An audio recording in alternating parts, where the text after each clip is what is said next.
Alright everybody, welcome to the first video. We're going to go over collision theory. Remember that these are supposed to kind of work with what we've been doing on the lessons. So hopefully you've read over the lesson or you have it open on the OneDrive while you go through this. I'm going to be doing more videos like this where I go through some of the questions and concepts in the process of balancing equations and things like that as we go through the next few weeks. So the first concept I wanted to go over was collision theory because it's a good one to see rather than read. The whole idea with collision theory is that collision theory explains why reactions happen. Basically, reactions happen first off when particles of two different substances collide together. Now, sometimes you collide into,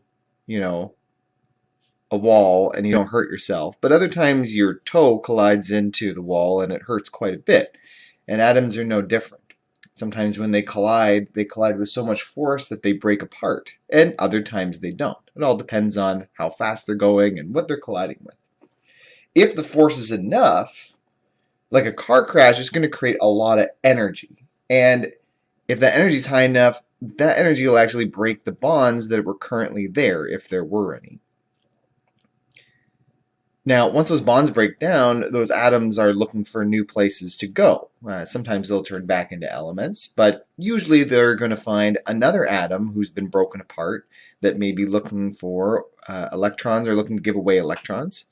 And it will just bond with that pretty much instantaneously, but only if the particles are oriented correctly. Right? So the atoms need to be able to access each other, or they're not necessarily going to be able to accomplish what they need to make a reaction happen. So here at the bottom of the page I have drawn a whole bunch of molecules of methane. Methane's got the formula CH4. And I know I've said it like 1,000 times, but this is in fact the fuel that we use for our Bunsen burners in class. Now, methane, if you turn on the Bunsen burner and you let methane gas pour out, you'll notice that it doesn't instantaneously catch on fire.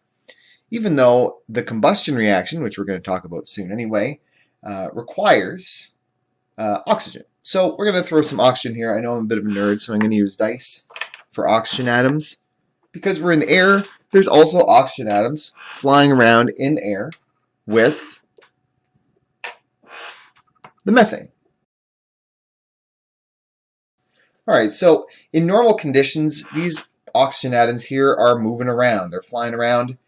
Sometimes they're colliding with methane particles here, and sometimes they're colliding with the wall. Maybe they're colliding with your face. Maybe they're getting breathed into your lungs. But some of them that are free flying in the air are going to collide with methane. Now, at normal temperature conditions, this collision doesn't really cause much to happen because there isn't enough energy in that collision. The oxygen and the methane are not moving fast enough to cause the crash that it needs to break apart its bonds.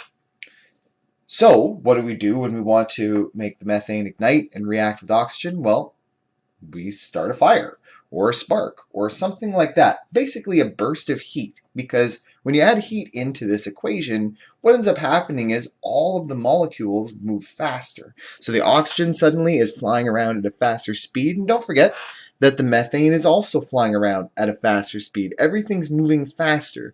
And we know from the physics of vehicles that cars that move slowly into each other don't cause a lot of damage, but the faster that they go, the more likely you are to see a whole bunch of energy released. And it usually gets released in a car, in your bumper, which gets crumpled or something like that. But elements can't get crumpled. Atoms don't do that. So instead, once they go fast enough, this guy here basically crashes in to this methane atom, or molecule rather. And when it does, with enough force, these bonds in methane break down. So these carbon-hydrogen bonds, they just kind of disappear. And that leaves these hydrogens all by itself, just kind of floating around in the air, and this carbon all by itself floating around in the air. Now, they're not just going to float around like that. They're going to find the closest atom to come in contact with the bond. And the closest atom nearby is going to be my oxygen here, which now has two kind of free-floating oxygen atoms, and they're going to find each other. The hydrogens are going to find one of the oxygens and make water. Oh, never mind. That's carbon dioxide. And then the carbon and the oxygen here, they're going to combine to form carbon dioxide. And sometimes you'll end up with carbon monoxide and also soot, which is just carbon, depending on the type of combustion you have. If it's hot enough and there's enough oxygen, you won't get those, but you could.